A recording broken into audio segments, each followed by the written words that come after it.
출애굽기 39장 32절로 43절까지의 말씀입니다.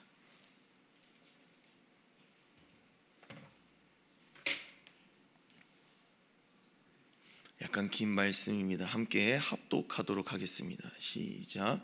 이스라엘 자손이 이와 같이 성막 곧 회막의 모든 역사를 마치되 여호와께서 모세에게 명령하신 대로 다 행하고 그들이 성막을 모세에게로 가져왔으니 곧 막과 그 모든 기구와 그 갈고리들과 그 널판들과 그 띠들과 그 기둥들과 그 받침들과 붉은 물을 들인 순양의 가죽 덮개와 해달의 가죽 덮개와 가리는 휘장과 증거개와 그 채들과 속죄소와 상과 그 모든 기구와 진설병과 순금 등잔대와 그 잔 곧 벌려놓는 등잔대와 그 모든 기구와 등유와 금 제단의 관유와 향기로운 향과 장막 휘잔 문과 놋 제단과 그 놋 그물과 그 채들과 그 모든 기구와 물두멍과 그 받침과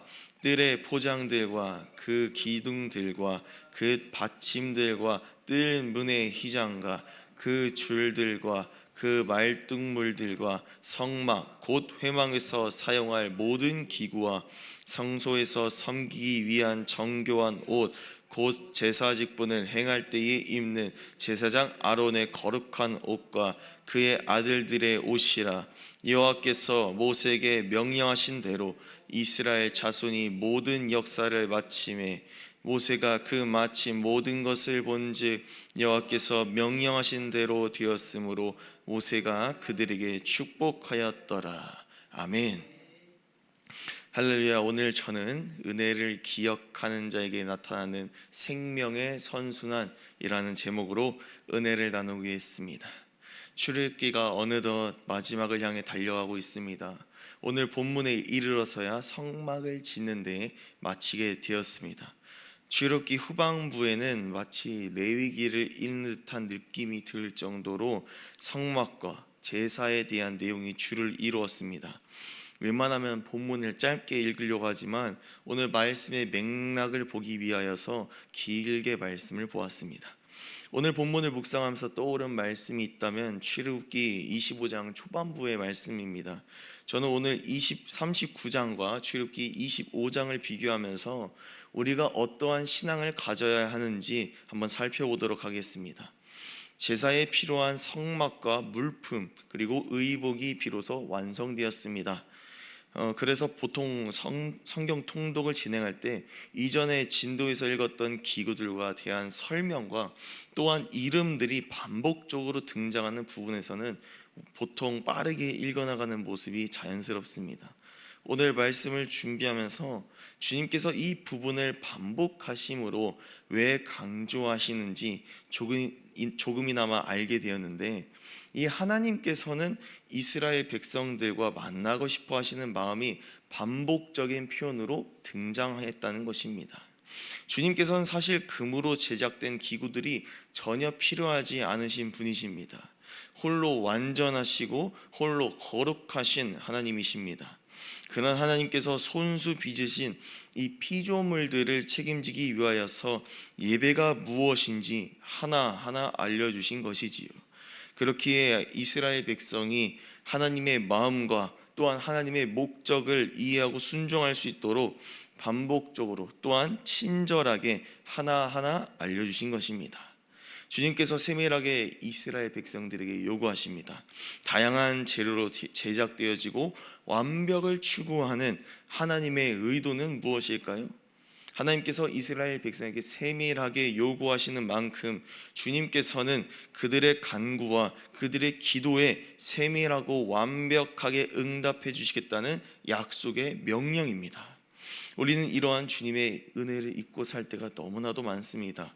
우리는 기도를 할 때에 원하고 간절한 만큼 디테일하고 세부적으로 간구하는 모습을 살펴볼 수가 있습니다. 우리가 원하는 때와 응답의 규모까지 주님께 당연하게 구할 때가 너무나도 많다는 것이지요. 그런데 주님께서 우리에게 이런 기도의 제목에 응답하기 위해서 약속의 말씀을 주시면 돌변할 때가 있다는 것입니다. 우리가 어떻게 하나님께 대답을 합니까? 하나님, 나에게 왜 이런 말씀을 주십니까? 저에게 이렇게 요구하시는 것은 부담입니다 라고 대답하는 모습이 우리의 삶에서 얼마나 보기 쉽습니까? 그때 주님의 마음은 어떠실지 생각하며 오늘 말씀을 통하여 회개하고 돌이키는 저와 여러분의 삶이 되시기를 축복합니다. 피조물인 우리의 생각과 하나님의 생각이 다르다면 우리의 생각이 반드시 틀린 것입니다. 저는 우연히 결혼에 대한 하나의 영상을 보게 되었습니다. 저도 결혼을 준비하는 입장이기에 잘 경청해서 영상을 보았는데, 이 전문가로 보이는 이 한 남성이 부부싸움을 어떻게 바라보아야 하는지 설명합니다. 사진을 띄우시면 감사하겠습니다. 네, 이 사진은 무엇이냐면, 아무리 남편과 아내의 말이 모두 맞을 때에도 결국 아내의 말은 맞고 남편의 말은 틀리다는 것입니다. 또한 아내의 말이 틀리고 남편의 말이 맞을지라도 인정하라는 것입니다. 더 나아가서 남편만 맞고 아내가 틀립니다. 남편과 아내 모두 틀렸습니다. 정답은 무엇입니까? 남편의 잘못이라는 것입니다. 네, 이 말을 잘 보면서 오늘 말씀이 떠올랐는데, 결국 가정의 평화는 아내로부터 오기 때문에 아내의 생각과 말에 전적으로 동의하라는 가르침으로 이 영상과 강의가 마무리됩니다. 우리의 신앙도 동일합니다. 나의 시선과 생각으로 바라보는 모든 말씀과 상황에서는 우리의 생각과 논리가 맞다고밖에 생각할 수밖에 없다는 것이지요. 그러나 하나님의 입장과 심정에서 바라볼 때에 우리의 생각은 너무나도 작고 연약할 뿐만 아니라 맞지 않다는 것이지요. 우리는 절대 진리이신 말씀 앞에 굴복해야 할 줄 믿습니다. 이러한 작업이 차근차근 이루어져야 우리의 심령 속에는 나로 가득 찬 자아로 마무리되는 것이 아니라 성령으로 충만한 성전이 지어지게 되는 것입니다. 이러한 모습의 실제가 구약에서는 성막으로 나타내어지고 표현된 것입니다. 우리 한국교회만 보더라도 잘 알 수 있습니다. 이러한 농담이 있습니다. 교회의 가장 큰 위기는 부흥해서 건축을 진행할 때라는 모순된 말이 있습니다. 하나님의 성전을 지어야 한다는 생각은 같아 보이지만 결국 내 생각과 자아가 조금씩 섞여 들어갔기 때문에 분열이 나타난다는 장난스러운 말입니다. 오늘 본문에서 성막을 말씀대로 거룩하고 온전하게 만들 수 있었던 배경은 무엇입니까? 바로 절대 진리이신 말씀 앞에 모두가 경외함으로 순종했다는 것입니다. 이러한 은혜의 모습이 성막을 지으려고 재료를 모으는 시작점부터 출발했습니다. 하나님의 은혜에 이어서 우리가 성막에 대하여 놓칠 수 있는 부분은 바로 자원함입니다. 출애굽기 25장 1절과 2절의 말씀을 한번 보도록 하겠습니다. 출애굽기 25장 1절과 2절 말씀 함께 합독하겠습니다. 시작.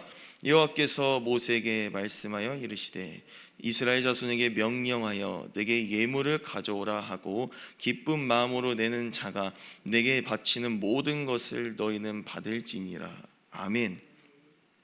성막의 재료는 제사장이 백성들에게서 거둔 의무적인 행위로 얻지 않고 오직 자원함으로 제사장들에게 주었다는 것입니다. 이러한 모습을 우리는 물질적인 시야로 관점으로 보지 않고 신앙적인 차원으로 바라보아야 더 깊게 이 말씀을 이해할 수가 있습니다.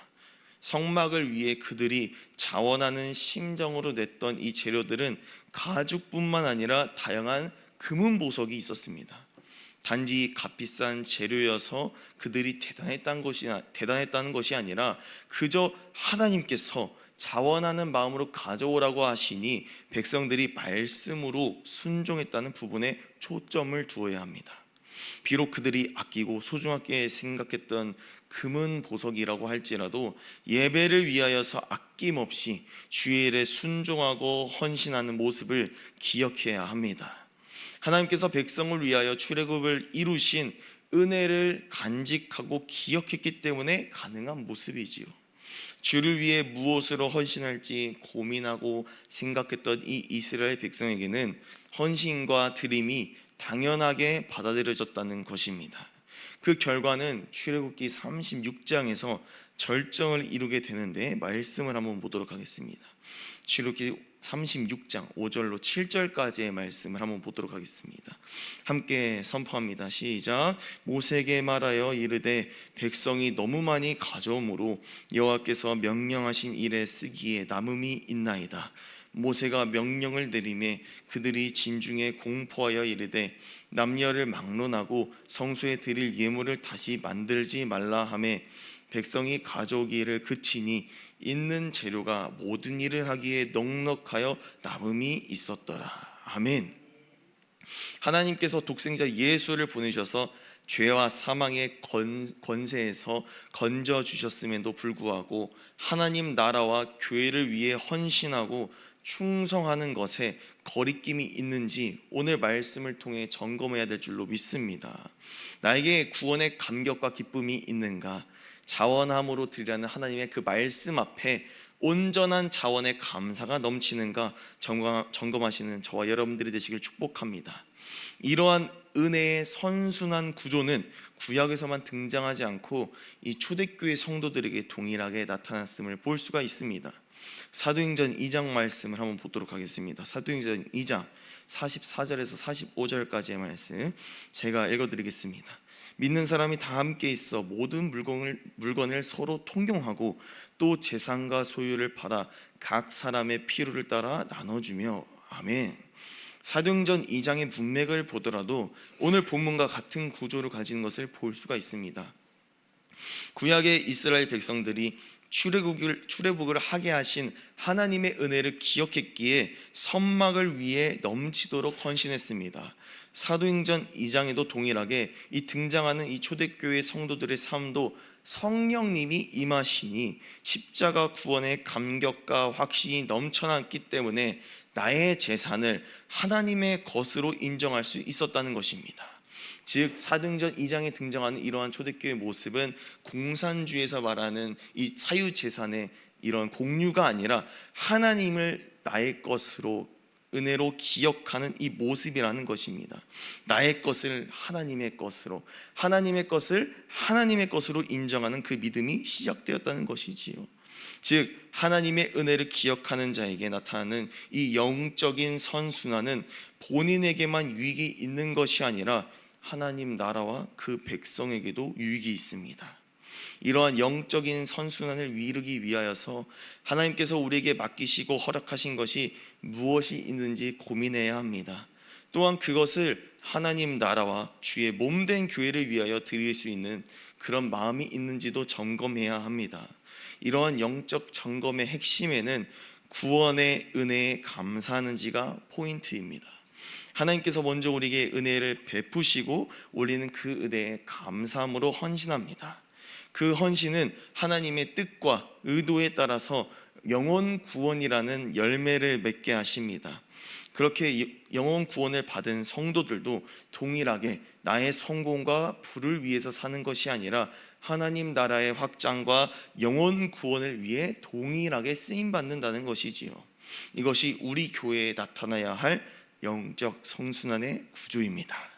말씀을 정리하겠습니다. 우리를 통하여서 하나님의 나라가 확장되는 영적 선순환을 이루기 위해서는 우리에게 허락하신 십자가의 은혜를 기억해야 합니다. 지금 사순절 기간입니다.